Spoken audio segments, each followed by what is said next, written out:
유다인에게는 영광과 즐거움과 기쁨과 존귀함이 있는지라. 아멘. 아멘. 오늘도 이 수요 저녁 시간을 구별하여 하나님의 거룩한 존전으로 달려나온 우리 사랑하는 동광의 모든 성도님들을 주님의 이름으로 환영하고 축복합니다. 말씀을 통해 이 시간에도 쉬지도 아니하시고 졸지도 아니하시고 우리를 위해 일하시는 하나님의 놀라운 사랑과 그 은혜를 또 경험하고 기억하고 기대하시는 그러한 놀라운 시간이 있기를 간절히 소원합니다. 역사의 대하드라마 에스더도 이제 마무리를 향해 달려나아가고 있습니다. 아마 다음번 설교가 마지막 설교가 되지 않을까 싶은데 별로 아쉬워하지는 않으시는 것 같습니다. 네. 그렇습니다. 오늘은 유다인의 구원과 하나님의 섭리라는 이 제목을 가지고 유대인들의 구원의 과정을 통해 드러난 하나님의 구원의 섭리, 하나님의 섭리에 대해서 함께 나누기를 원합니다. 지난 말씀을 통해서 유다인들을 몰살하려고 했던 또 그리고 그래서 그들의 재산을 몰수하려고 했던 이 하만의 계획이 드러나고 그로 말미암아 하만은 모르드게를 죽이려고 했던 교수대 스스로가 죽게 되는 그러한 일들을 겪게 됐다. 이러한 말씀들을 보았습니다. 이런 말씀들을 통해서 하나님께서는 보이지 않는 손으로 하나님의 백성들, 특별히 모르드게와 에스더를 지키시는 모습을 보게 되고 더 나아가 하나님께서는 선과 악을 심판하시는 심판자의 모습으로 이 땅 가운데 오심을 우리가 보게 됩니다. 오늘 우리가 16절 한 절의 말씀을 읽었지만 8장 전체 부분을 가지고 함께 말씀을 나눌 터인데 한번 천천히 읽어가면서 말씀을 나누도록 하겠습니다. 크게 세 부분으로 말씀을 나누기를 원합니다. 첫 번째로 나누고 싶은 부분은 왕의 조치, 아하수에로 왕의 조치입니다. 우리 1절과 2절 말씀을 한번 같이 읽어보도록 하겠습니다. 우리 1절과 2절입니다. 시작. 그날에 아하수에로 왕이 유다인의 대적 하만의 집을 왕후 에스더에게 주니라. 에스더가 모르드게는 자기에게 어떻게 관계됨을 왕께 아뢰었으므로 모르드게가 왕 앞에 나오니 왕이 하만에게서 거둔 반지를 빼어 모르드게에게 준지라. 에스더가 모르드게 하만의 집을 관리하게 하니라. 아멘. 우리 1절과 2절에서는 크게 세 가지의 사건이 나타납니다. 하만을 처형한 아수르에게 왕은 하만의 집을 에스더에게 주었다. 그리고 그 후에 에스더가 모르드게와 자신과의 관계를 왕께 아뢰었다. 그러자 아하수에로가 왕의 반지까지 모르드게에게 내주었다라는 것이죠. 뭔가 사건이 굉장히 급박하게 돌아가는 것처럼 보입니다. 여기서 이 아하수에로 왕의 굉장히 급한 성정이 좀 나타나게 되는데 일단은 이 아하수에로 왕이 에스더를 굉장히 신뢰했다라는 것을 우리가 보게 됩니다. 그래서 이 에스더는 양부였던 모르드게를 이 왕에게 소개하게 되고 그리고 이 아하수에로 왕은 하만의 자리에 모르드게를 앉히게 되었다라는 것이죠.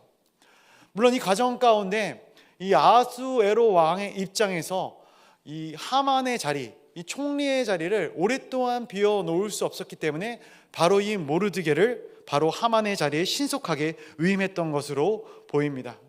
근데 그 장면이 2절에 나오는데 어떻게 표현이 되냐면은 하만에게서 거둔 반지를 빼어 모르드게에게 주었다라는 것이에요. 이게 나중에 보면은 또 하나의 하나님의 섭리의 부분들을 우리가 알 수 있는 장면이 되거든요. 근데 이 반지를 보면은 이 반지는 그냥 반지가 아니죠. 왕의 인장 반지입니다. 이것은 왕의 인장을 사용해서 왕의 명령의 서명과도 같은 이 왕의 명령에 날인을 하는 그러한 효력을 나타낼 수 있는 반지였던 것이죠. 즉, 이 반지는 왕의 권력을 위임받았다, 왕의 권력을 상징하는 반지입니다. 이전까지는 하만이 소유하고 그 하만이 권력을 휘둘렀던 근간이 되었던 반지가 이 인장 반지였던 것이에요. 그리고 그 권력을 이제는 모르드게가 취하게 되었다라는 거예요. 이전까지 하만이 가지고 있었던 모든 권력과 재산 그리고 왕과의 관계를 이제는 에스더와 모르드게가 가지게 되었다라는 것을 보게 됩니다. 사람의 표현 가운데 인생무상이라는 표현이 있죠. 바로 이러한 상황을 두고 이렇게 표현하지 않는가 싶습니다. 불과 몇 시간 전까지만 해도 이 에스더와 모르드게는 죽음에 대해서 묵상해야 했어요. 어떻게 하면 안 죽을 수 있을까에 대해서 고민해야 됐던 자들 아니겠습니까? 근데 이제는 완전히 상황이 역전되어진 것입니다. 그렇다면 이러한 상황이 과연 우연이겠는가? 아니죠. 하나님은 역전의 하나님이십니다. 하나님께서는 에스더와 모르드게의 생명을 구하신 것이죠. 그들의 생명을 구했을 뿐만이 아니라 그들의 원수가 가졌던 모든 것들까지 다 뺏어서 이 에스더와 모르드게에게 넘겨주시는 것들을 우리가 목격하게 되는 것이죠. 우리는 이 역사의 대하드라마 에스더서를 보면서, 에스더서를 묵상하면서 정말로 놀라운 하나님의 은혜를 보게 됩니다. 사망의 권세 가운데 놓여있던 이 에스더와 모르드게가 이렇게 큰 인생의 대역전극을 누릴 수 있게 된 것, 무엇 때문이었겠는가? 하나님의 은혜, 하나님의 놀라운 사랑 때문이었죠. 그런데 실질적인 모습은 어떤 모습이 있었는가? 에스더라는 여인이 죽으면 죽으리라, 이러한 각오, 이러한 헌신의 각오가 있었다라는 것이죠. 그런데 우리의 구원의 역사에서도 마찬가지입니다. 죄로 말미암아 사망의 그늘 아래에 놓여있던 우리 가운데 예수 그리스도께서 찾아오셔서 십자가의 희생을 담당하셨기 때문에 우리가 구원의 역사를 누리는 자들이 된 것이죠. 그리고 그 이전에 이 모든 것을 작정하신 하나님의 자비하심과 그 하나님의 말씀에 순종하신 예수 그리스도의 헌신을 통해서 우리는 온 인류의 구원이 이루어지게 된 것임을 기억해야 합니다. 그래서 에베소서 2장 4절과 5절 말씀에 이렇게 표현을 하고 있는 것입니다. 우리 말씀을 한번 같이 보도록 하겠습니다. 에베소서 2장 4절과 5절 말씀입니다. 시작. 공일이 풍성하신 하나님이 우리를 사랑하신 그 큰 사랑을 인하여 허물로 죽은 우리를 그리스도와 함께 살리셨고 너희는 은혜로 구원을 받은 것이라. 아멘. 우리가 무엇으로 구원을 받았다고요? 은혜로 구원을 받았다라는 거예요. 그래서 우리는 누가 큰 자냐 싸우는 자들이 아니라 서로 낮아지고자 애쓰는 자들이 되어져야 되는 거예요. 다 1만 달란트 빚진 자들이 되어지는 것입니다. 우리가 교회에 모인 이유는 우리가 큰 자이기 때문에 교회에 모인 것이 아니라 십자가의 보혈의 공로를 힘입어서 그 갚을 길 없는 그 은혜를 힘입어서 어떻게 해서든 그 은혜를 조금이나마 보답하고자 그 은혜에 감사하여서 감격하여서 모인 모임이 이 교회 안에서의 공동체 모임 아니겠습니까? 예수 그리스도를 통해서 죄와 사망으로부터 건짐을 받았고 그 하나님의 나라의 위로와 권리를 누리는 백성이 되었기 때문에 그 은혜를 누리는 자들이 되었기 때문에 우리가 이 거룩한 존전에 모이게 된 것이죠.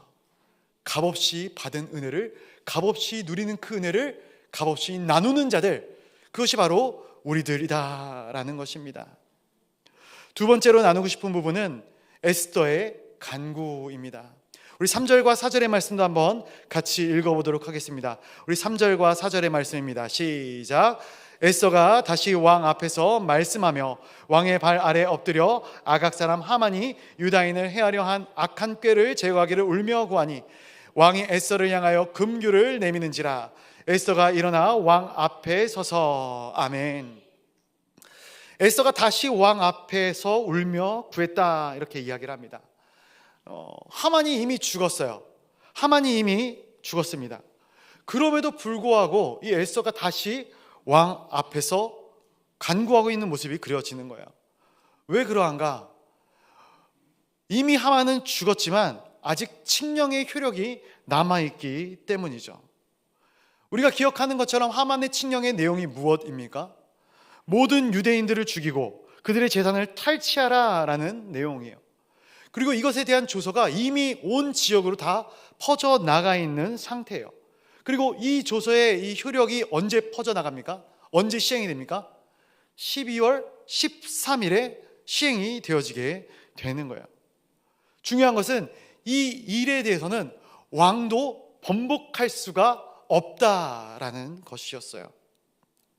마치 한 번 주인의 손을 떠난 화살이 다시 주인의 손으로 돌아올 수 없는 것처럼 이 아하수에로 왕의 손을 떠난 칙령이었고, 이것은 다시 주워 담을 수 없는 상황이었습니다. 즉, 이 에스더의 입장에서 이 모든 문제가 해결되어지지 않은 것이죠. 문제는 끝날 때까지 끝나지 않은 것이다라는 거예요. 그래서 지금 에스더가 왕의 발 아래 울면서 구하고 있는 것입니다. 에스더가 왕의 발 앞에 엎드려서 구할 수 있는 것, 이것이 쉬운 일이었겠는가? 절대로 쉬운 일이 아니었을 것입니다. 아무리 에스더가 왕의 신임을 얻고 있다고 해도 다시금 왕 앞에 나가는 것은 쉬운 일이 아니에요. 에스더의 입장에서 왕이 자신에게 너무나도 잘 해줬어요. 호의를 베풀었어요. 많은 선대를 해주었어요. 여태까지도 너무 잘했는데 또 무언가를 구하기 위해 왕 앞에 나간다라는 것, 이건 염치 없는 것이에요. 선을 넘는 것처럼 느껴질 수도 있는 일 아니었겠습니까?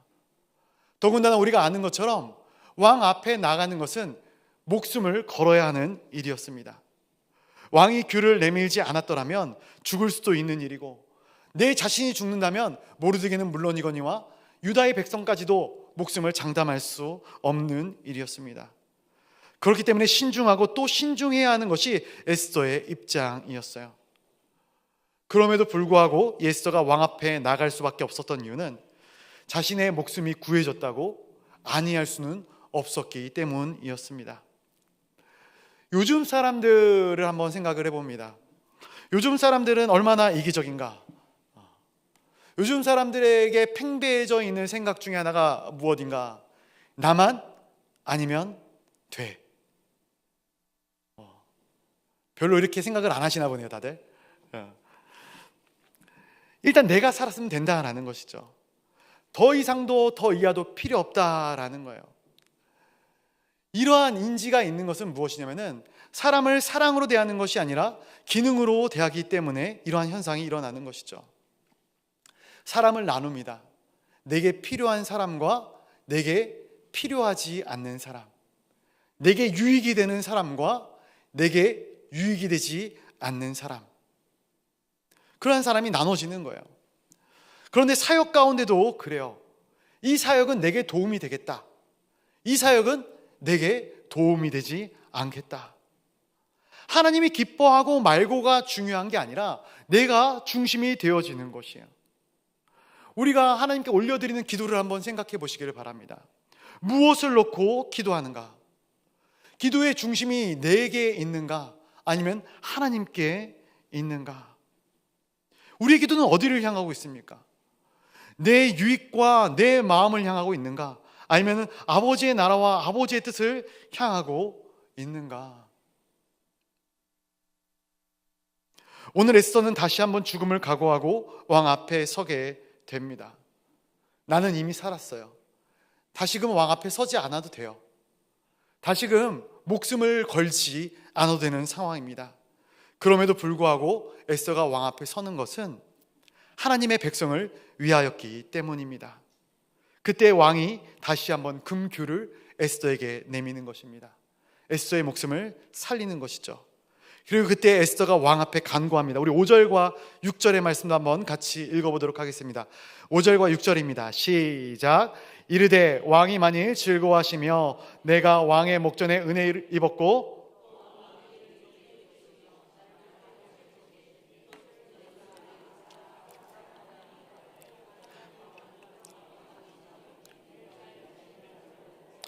내가 어찌 내 민족이 화당함을 참아보며 내 친척의 멸망함을 참아보리까 하니. 아멘. 6절까지 읽는 거였습니다. 에스더가 왕 앞에서 간구를 합니다. 근데 저는 이 에스더서를 묵상할 때마다 참 사람은 말의 지혜가 필요하구나, 이러한 부분들을 좀 많이 깨닫게 됩니다.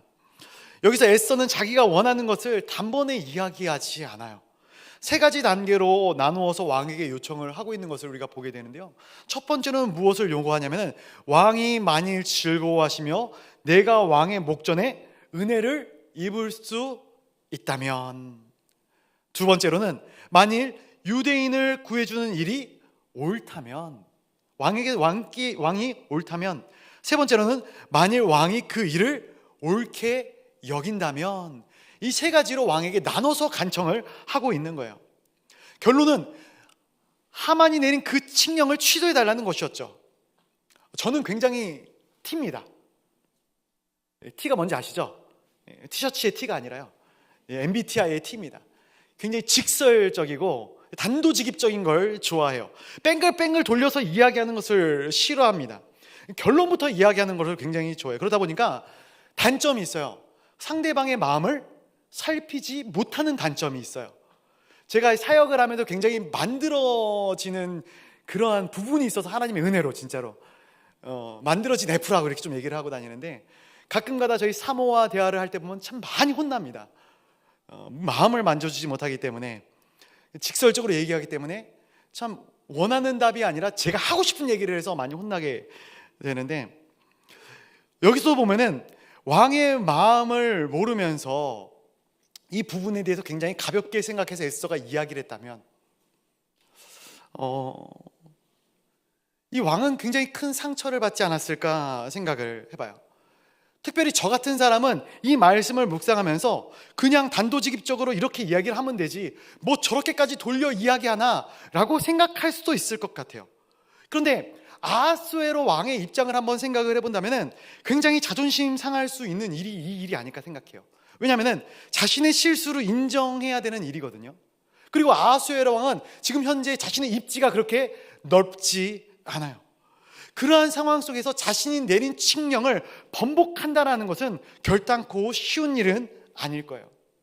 그래서 에스더는 이 3번에 걸쳐서 그 일을 진지하게 이 아하수에로 왕이 생각해 볼 수 있도록 만들 수 있게 하는 것이죠. 그리고 아하수에로 왕으로 하여금 에스더가 얼마나 당신을 배려하고 있는지 생각하고 있는지 느끼게 만들어 주고 있는 것입니다. 저는 이 아하수에로 왕이 이 에스더의 말을 들으면서 이 여인이 나를 정말로 배려하는구나, 나를 생각하는구나, 그 마음을 느끼지 않았을까 생각을 합니다. 하나님의 사람들에게는 이러한 말의 지혜가 필요하다라는 것을 많이 느낍니다. 우리가 세상 사람들도 그러한 얘기를 하지 않습니까? 말 한마디에 청량빛을 갚는다. 그런데 때로는 수많은 크리스천들 가운데도 말 한마디로 천냥빛을 지는 경우를 보게 됩니다. 하나님의 사랑을 나타내야 하는 자들이 상대방의 마음을 만져주는 지혜로운 자야, 지혜로운 말, 지혜로운 자가 되어져야 되는데, 오히려 사람의 마음을 뒤집어 놓고, 오히려 사람의 마음을 복잡하게 만들고, 오히려 사람의 마음 가운데 분란의 여지를 품게 만드는 그러한 말들을 쏟아내는 경우들을 보게 되는 것이죠. 어떻게 해야 됩니까?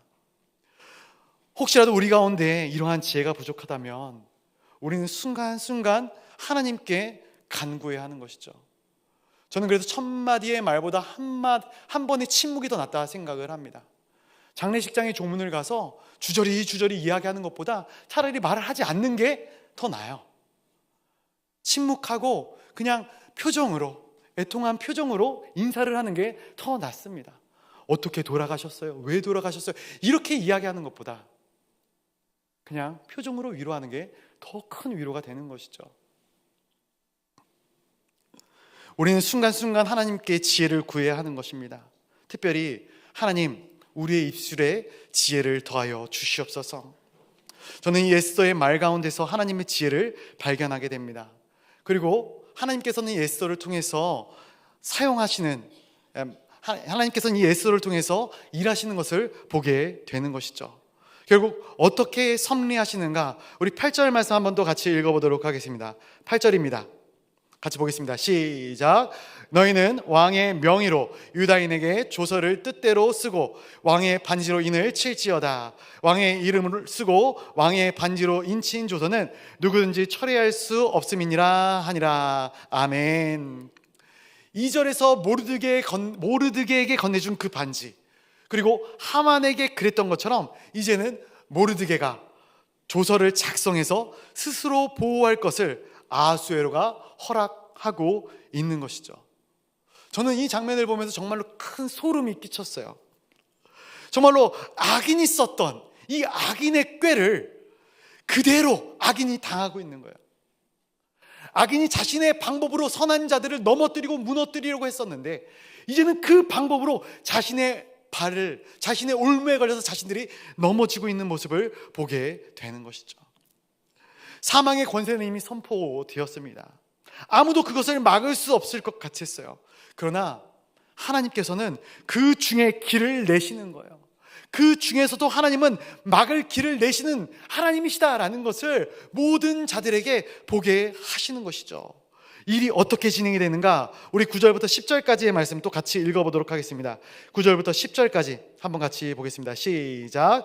그때 시완월 곧 3월 23일에 왕의 서기관이 소집되고 모르드게가 시키는 대로 조서를 써서 인도로부터 구스까지의 127지방 유다인과 대신과 지방관과 관원에게 전하세.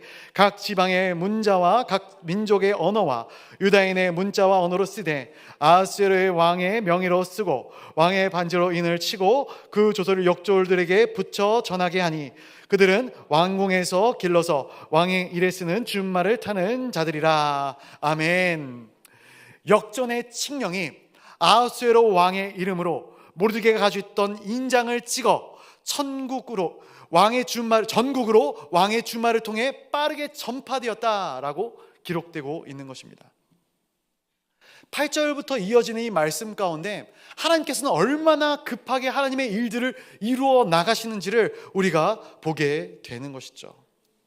아시다시피 이 에스더서에는 하나님이라는 이름이 한 번도 기록되어져 있지 않습니다. 그러나 우리는 이 에스더서를 통해서 얼마나 하나님께서 수많은 일들을 행하시는지를 목격하게 되는 것이죠. 무대 뒤에 숨어서 하나님의 역사를 이루어 가시는 것들을 우리가 굉장히 강력하게 경험하게 되는 것입니다. 이 말씀을 영적인 부분으로 보게 되면은 하만의 칙령은 율법을 상징하고 모르드게에게 내려진 칙령은 복음을 의미한다, 이렇게 한번 볼 수 있을 것 같아요. 물론 율법이 하만의 칙령처럼 악하다고 말할 수는 없습니다. 그러나 사람들이 이 율법을 잘못 사용하여서 율법의 멍에를 매게 하고 죄의 종노릇하게 만들지 않습니까? 그러나 모르드게의 칙령처럼 복음은 믿는 사람을 살리는 성령의 법인 줄 믿습니다. 그래서 고린도후서 3장 6절 한번 같이 읽어보도록 하겠습니다. 고린도후서 3장 6절 말씀 이렇게 기록되어 있습니다. 한번 같이 보겠습니다. 시작. 그가 또한 우리를 새 언약의 일꾼 되기에 만족하게 하셨으니 율법 조문으로 하지 아니하고 오직 영으로 함이니 율법 조문은 죽이는 것이요 영은 살리는 것이니라. 아멘. 율법 조문은 뭐라고요? 죽이는 것이다. 그런데 영은 살리는 것이다 라는 거예요. 하만의 칙령이 사람들을, 하나님의 백성을 죽이는 것이라면은 모르드게의 칙령은 유대인들을, 하나님의 백성들을 살리는 법이다 라고 이야기할 수 있는 것이죠. 율법에 의해 반드시 죽어야 하는 죄인들, 죽음에 빠질 수밖에 없는, 죽음의 길에 설 수밖에 없는 이 죄인들을 하나님께서는 새로운 사랑의 법, 십자가의 복음으로 말미암아 새로운 생명을 허락하여 주신 것이죠. 율법으로 이루지 못한 것을 십자가로 완성시키셨음을 기억해야 하는 것입니다. 이것이 복음이고 이것이 은혜인 것입니다. 그래서 사도 바울은 율법으로는 죄와 사망에 대해서 로마서 이 8장 1절과 2절에 이렇게 선포하고 있는 것을 보게 됩니다. 우리 로마서 8장 1절과 2절 말씀도 한번 같이 읽어보도록 하겠습니다. 로마서 8장 1절과 2절입니다. 시작. 그러므로 이제 그리스도 예수 안에 있는 자에게는 결코 정죄함이 없나니 이는 그리스도 예수 안에 있는 생명의 성령의 법이 죄와 사망의 법에서 너를 해방하였음이라. 아멘. 아멘. 하만의 칙령, 이 하만의 칙령은 모든 유대인들을 다 죽이라 명령하고 있습니다. 마치 죄와 사망의 법에서 정죄되어지고 마땅히 죽음을 기다려야 하는 우리의 연약한 모습을 생각하게 만듭니다. 그러나 그리스도 예수 안에 있는 생명의 성령의 법, 그 생명의 성령의 법이 우리를 해방시켰던 것처럼 이 모든 것들을 누리는 새로운 법, 이 모르드게의 칙령은 이제 하만의 칙령을 다 찍어 누르고 새로운 생명의 칙령이 되어서 온 유대인들에게 구원의 소식이 되고 있음을 보게 되는 것이죠. 그래서 세 번째로 나누고 싶은 것은 이것입니다. 모르드게의 칙령, 모르드게의 칙령입니다. 우리 11절과 12절의 말씀 한번 같이 읽어보도록 하겠습니다. 11, 12절의 말씀입니다. 시작. 조서에는 왕이 여러 고을에 있는 유다인에게 허락하여 그들이 함께 모여 스스로 생명을 보호하여 각 지방의 백성 중 세력을 가지고 그들을 치려하는 자들과 그들의 처자를 죽이고 도륙하고 진멸하고 그 재산을 탈취하게 하되 아하수에로 왕의 각 지방에서 아달월 곧 12월 13일 하루 동안에 하게 하였고. 아멘. 이 말씀이 바로 모르드게의 칙령의 내용인 것이죠. 함께 모여 스스로 생명을 보호하고 각 지방의 백성 중 세력을 가지고 그들을 치려하는 자들과 그들의 처자를 죽이고 도륙하고 진멸하고 그 재산을 탈취하게 하라라는 거예요. 왕의 이름으로 칙령을 선포하였지만 그 내용은 모르드게가 작성한 것이죠. 하나님의 지혜가, 하나님의 뜻이 이 가운데 있음을 봅니다. 눈에는 눈, 이에는 이인 것이죠. 유다인을 공격해오는 모든 공격을 방어할 뿐만이 아니라 반격해도 좋다라는 거예요. 그리고 이 칙령의 사본은 모든 지방의 법률로 제정되고 이 법률로 제정됨으로써 모든 원수로부터 자신들을 보호할 뿐만이 아니라 보복할 수 있는 권리까지도 갖게 되었다라는 거예요. 저는 이 모든 상황들 가운데서 또 두 가지 큰 하나님의 섭리를 발견하게 됩니다. 첫 번째로는 무엇이냐면은 이 에스더와 모르드게의 포지션이에요. 에스더와 모르드게의 포지션.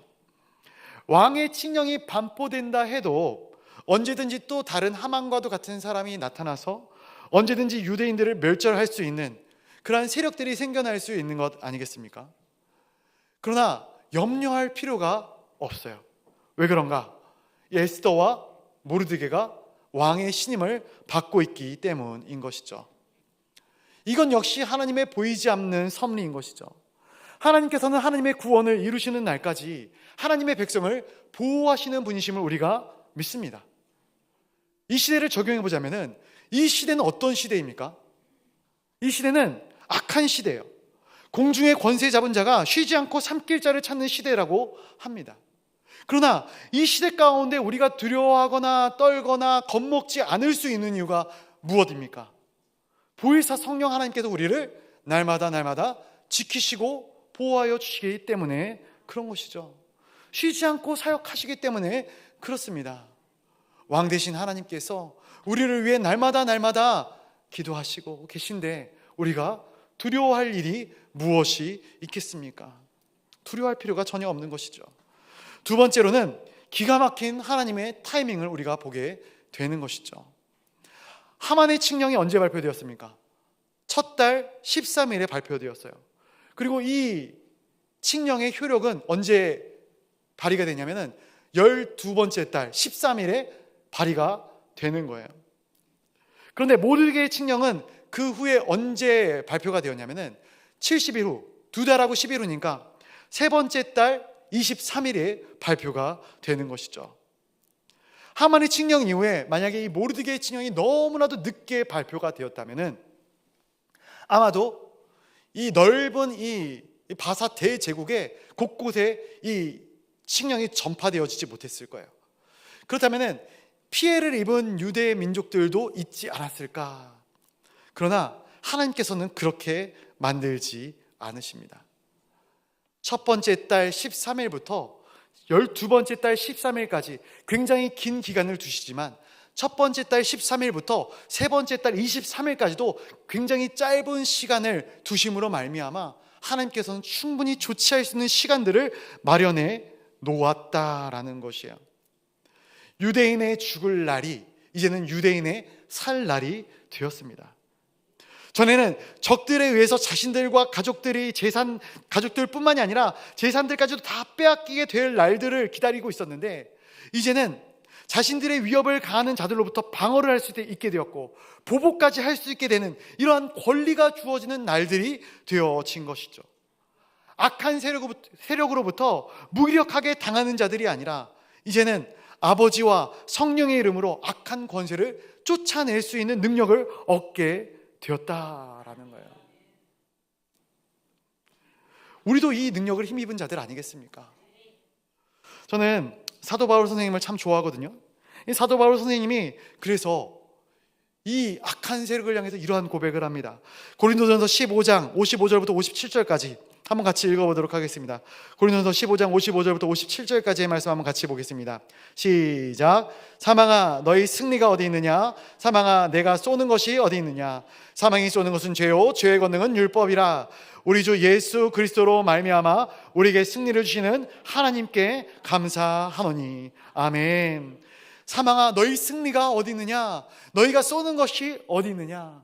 우리에게 승리 주시는 하나님께 감사합니다. 오늘 유대인을 향한 구원의 섭리가 이 시대에 예수 그리스도를 통한 십자가를 통한 온 인류의 구원을 완성시킨 예수 그리스도의 놀라운 섭리로 완성되었음을 기억하시기를 간절히 소원합니다. 그렇기 때문에 우리는 오늘 유대인들이 누리는 이 기쁨의 잔치를 날마다 누리는 자들이 되어야 하는 것이죠. 그래서 우리 마지막 우리 15절 16절 말씀 한번 같이 읽어보도록 하겠습니다. 15절 16절 말씀입니다. 시작.